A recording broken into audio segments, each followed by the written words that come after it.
Halo, selamat datang kembali di podcast Jejak Kasih. Seperti biasa bersama Tasya di sini kita akan berbincang dan juga belajar bersama. Nah, pada kesempatan kali ini kita kedatangan narasumber yang sehari-harinya itu terlibat langsung dalam pendampingan sosial, baik bagi bayi-bayi dan juga keluarga-keluarga yang membutuhkan dukungan dan perlindungan sementara. Nah, telah hadir bersama kita Ibu Jiwa Ningsih atau kerap disapa dengan Ibu Iwa ya. Ya, betul. Nah, Ibu Iwa adalah seorang pekerja sosial dari Jogja Baby Home. Nah, halo Ibu Iwa, apa kabar Ibu? Alhamdulillah baik, Ya, terima Mbak. kasih Ibu telah berkenan hadir dan akan bercerita ya bersama kami di sini. Sama-sama, Oke, Mbak sebelum Tasya. kita membahas lebih lanjut, Ibu boleh menceritakan sedikit Jogja Baby Home ini apa sih Bu? Dan Baik, program-program yang dijalani di Jogja Baby Home ini apa aja Bu? baik. Terima kasih, Mbak Tasya, atas kesempatannya. Jadi, perlu kami sampaikan bahwa mungkin kami perkenalkan dulu. Jadi, Jogja Baby Home itu terletak di Sambisari, Jogja. Jadi, Jalan Pringgonani 1A 1B. Kemudian saat ini kami memberikan layanan perawatan bagi bayi-bayi yang potensi terlantar oleh yang diterlantarkan oleh orang tuanya, terutama ibunya, karena akibat berbagai hal, begitu, Mbak. Oke, berarti latar belakang atau kondisi sosial itu sebenarnya jadi salah satu latar belakangnya terbentuknya Jogja Baby Home gitu ya Bu, kondisi sosial yang ada saat Betul, ini. betul. Jadi foundernya itu di tahun 2019 itu karena beliau itu Pak Burhan namanya, itu concern sekali terhadap masalah-masalah utamanya itu terkait dengan bayi-bayi terlantar. Jadi di media sosial kita sering dengar, kita sering tahu bahwa banyak mohon maaf ibu di luar nikah, kemudian akhirnya karena kebingungan mau seperti apa, akhirnya dibuang lah, dijual lah, seperti itulah. Itu yang jadi concern dari founder. Kemudian beliau mendirikan Bali Baby Home itu di tahun 2019, disusul di Semarang Baby Home itu tahun 2023. Kemudian yang terakhir ini tahun 2024 di bulan Agustus itu Jogja Baby Home, karena mengingat bahwa sering sekali di media sosial permasalahan-permasalahan terkait dengan bayi yang terlantar, kemudian populasinya kok semakin banyak, dan untuk wilayah Jawa bagian selatan itu akan sangat jauh kalau harus dibawa ke mana, ke Bali ataupun ke Semarang.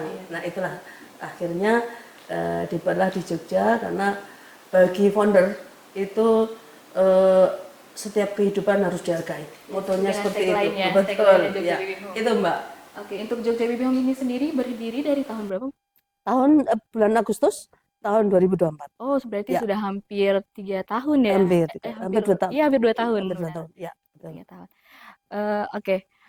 Em, Gini ya Bu, kayak kita lihat dari Jogja Baby Home ini kan banyak sekali orang tua yang mungkin menitipkan bayinya itu karena belum siap gitu ya Bu. Dan Betul. berdasarkan Ibu sendiri yang selama ini mendampingi orang tua yang akan menitipkan bayinya, itu sebenarnya latar belakang mereka itu dari mana aja sih Bu? Mulai dari segi usia, latar belakang pendidikannya mungkin, atau mungkin latar belakang sosialnya gitu. Ya, Seperti apa? saat ini kita kan sudah melayani sekitar, dari berdiri itu sekitar 47 orang anak. Ada 28 yang sudah kita kembalikan pada orang tuanya karena udah siap. Nah, dari catatan kami itu 70% itu mahasiswa, Mbak. Oh, Ya, rentang usianya itu antara 21 sampai eh, 26. Itu eh, yang banyak, yang populasi yang banyak, persentase yang banyak. Jadi 38% itu mahasiswa mahasiswa luar dari. jadi ada 10 yang dari Jogja. Oh, Ya, dari 18 mahasiswa. Yang 18 itu mahasiswa, Mbak. Kemudian ada 8 itu sarjana pendidikannya. Kemudian yang 20 itu SMA. Kemudian yang 1 itu SMP, Mbak. Masih SMP. oh, Ya, jadi masih banyak. Ada juga betul. yang dari masih Nah, yang sekolah gitu ya iya, Bu? masih sekolah. Rata-rata yang SMA itu bukan sekolah, Mbak. Rata-rata yang SMA itu adalah sudah bekerja. Dan ada beberapa dari TKI. Jadi TKI yang mohon maaf ya, hamil di luar nikah, kemudian dia melahirkan di Indonesia, akhirnya dia kebingungan juga, bagaimana ini nanti karena dia tidak terus terang tidak ngomong sama keluarganya, tidak terus terang tidak jujur sama keluarganya. Itu yang jadi masalah. Jadi rata-rata mereka tidak jujur sama orang tuanya. Kemudian ada yang pacarnya tanggung jawab, tapi banyak juga yang tidak seperti itu. Iya.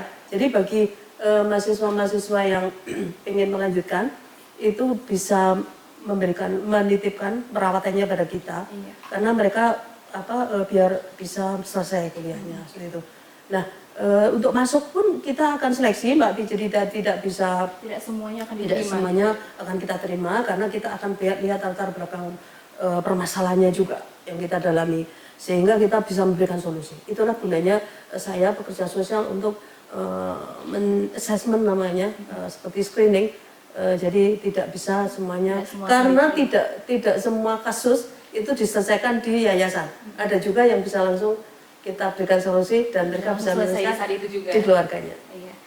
Oke, ini juga sangat erat kaitannya dengan ada juga data dari Dinas Sosial DIY yang mengatakan memang bahwa banyak sekali kasus-kasus bayi yang ditelantarkan, di mana di sepanjang tahun 2022 sampai 2025 itu terdapat 25 kasus bayi yang diserahkan maupun dibuang di Yogyakarta. Dan mayoritas itu memang berasal dari pasangan yang belum sah, serta ya kebanyakan itu mahasiswa gitu. Betul. Jadi apakah temuan ini juga memang berarti sejalan ya Bu dengan apa Betul. Jadi tadi saya sampaikan bahwa ada 18 mahasiswa itu 10 itu dari Jogja. Tapi bukan penduduk asli Jogja. Karena kita kan kayak melting pot ya di Jogja itu, jadi semuanya masuk di Jogja gitu. Mahasiswa terutama. Jadi mereka ada 10 yang dari mahasiswa itu tinggal di Jogja, dari Jogja. Jadi sisanya mungkin dari daerah lain yang berstatus mahasiswa. Gitu ya. Begitu Mbak. Jadi permasalahannya memang sama. Jadi belum ada keteras-terangan dengan keluarga. Jadi ada ketakutan mereka kalau nanti misalnya dia melahirkan nanti ada stigma dari masyarakat. Itu yang menjadi masalah. Oke, berarti ketakutan mereka itu cukup banyak ya? Banyak. Baik dari keluarga sendiri maupun dari stigma masyarakat. Betul. Gitu. Biasanya stigma dari masyarakat ini memang ya untuk orang-orang seperti itu mungkin takut dicap sebagai anak yang nakal. Betul. Kalau melahirkan bayi dari hasil anak haram. Betul. Itu, ya. Betul. Jadi penyebabnya itu banyak Mbak. Jadi ada mental psikologis juga ya. Jadi ada belum kesiapan secara mental bahwa saya punya anak karena saya masih mahasiswa katakanlah, atau saya SMA atau saya pekerja yang sebenarnya untuk makan sehari-hari aja mungkin belum cukup, sulit, dan pacarnya nggak tanggung jawab seperti itu. Kalaupun pacarnya tanggung jawab ya kondisinya sama gitu, sehingga faktor itu yang menyebabkan dia berusaha untuk menitipkan di kita gitu. Kemudian masalah ekonomi juga. Jadi di samping mental psikologis, sosial tadi yang stigma dari masyarakat, kemudian ekonomi karena dia secara ekonomi belum bisa mampu untuk merawat begitu. Dan itu saya tekankan tadi lewat assessment Mbak. Kita wawancara mendalam dengan kami sehingga kami akan tahu persis apakah itu harus kita layani atau tidak. Tidak dalam artian kita berikan solusi yang lain. Kita berikan motivasi, kita berikan penguatan agar dia berani untuk ngomong sama keluarganya. Sampai kita tawarkan kalau kamu tidak berani, saya dampingi seperti itu. Itu yang kami lakukan. Berarti sudah banyak yang mungkin berhasil juga gitu ya Bu. Mereka berhasil kembali berjuang gitu, nggak jadi menitipkan bayinya. Betul. Karena adanya dukungan juga ya Bu dari Betul. Ada beberapa kasus yang setelah proses assessment dengan saya, kemudian saya mengadakan menelpon sebenarnya hanya lewat handphone gitu. Kemudian saya wawancara secara detail, kamu coba ungkapkan masalahmu apa gitu. Jadi kami akan tahu dan kami mohonkan untuk jujur karena saya pun sebagai pekerja sosial juga terikat kode etik yang tidak bisa menginformasikan secara detail permasalahan dari penerima manfaat. Kalau itu namanya penerima manfaat Pak, yang akan klien kalau ininya di penerima manfaat. Jadi dia akan mengungkapkan semuanya. Kemudian dari masalah itu akan kita lihat kemudian ini solusinya mungkin seperti ini. Nah, kami berikan solusi. Belum tentu akan bisa kita terima masuk di yayasan, tapi dengan motivasi kita akhirnya beberapa kali mungkin nanti sudah dipikirkan dulu begitu. Dan nanti dengan seperti itu beberapa kali komunikasi dengan saya akhirnya tidak jadi diberikan dititipkan perawatan dan pengasuhannya di kami, karena akhirnya menghubungi kami bahwa Bu, terima kasih atas motivasinya, akhirnya kami berani untuk jujur sama berani orang untuk tua, jujur. dan Tidak orang takut tua akan pandangan masyarakat gitu orang ya. tua akhirnya bisa menerima kami gitu. Kalau saya mau motivasi, saya kadang tanya, kamu salah nggak? Merasa salah? Iya Bu, Pasti saya merasa salah. salah. Kalau orang salah itu seperti apa? Dimarahi kan? Iya. Nah, kamu minta Siap maaf. aja. Kalau orang tua itu ya namanya dimarahi itu, kalau kita merasa salah kita minta maaf, udah yakin nih bahwa orang tua akan memaafkan. Dan itu yang terjadi, Mbak. Iya, rata-rata seperti itu. Memang mereka perlu keberanian untuk jujur. Itu yang nomor satu, karena sudah pasti karena dia salah gitu. Seperti itu. Nah, seperti itu, Mbak. Iya. Ya tadi dilihat bahwa ya memang mahasiswa dan anak-anak muda ya Bu, yang paling banyak di kasusnya di Jogja BBM ini. Nah, menurut Ibu sendiri apa ya, pengaruh media sosial itu berpengaruh nggak Bu itu untuk akan kondisi ini gitu? Sangat. Kita berbasis pada data kami ya Mbak ya, hasil kami melakukan asesmen, beberapa kasus tuh itu, terutama anak-anak yang SMA, lulus SMA. Jadi mereka kenal di media sosial baru seminggu. Akhirnya kalau istilahnya anak muda kan kopi darat ya, kalau zaman saya dulu. Kalau sekarang saya nggak tahu. Dulu kopi darat gitu, udah ketemuan aja. Ketemuan itu nggak sekedar ketemuan, Mbak. Ternyata nginap, begitu.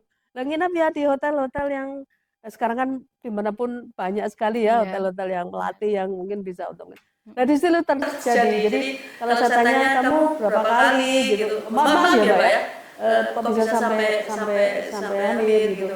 Ya paling mohon maaf sekali ini berhubungan badan sekali itu gitu. Setelah itu kemudian cowoknya karena kenalnya juga cuma sekali, akhirnya ngilang, ya sudah.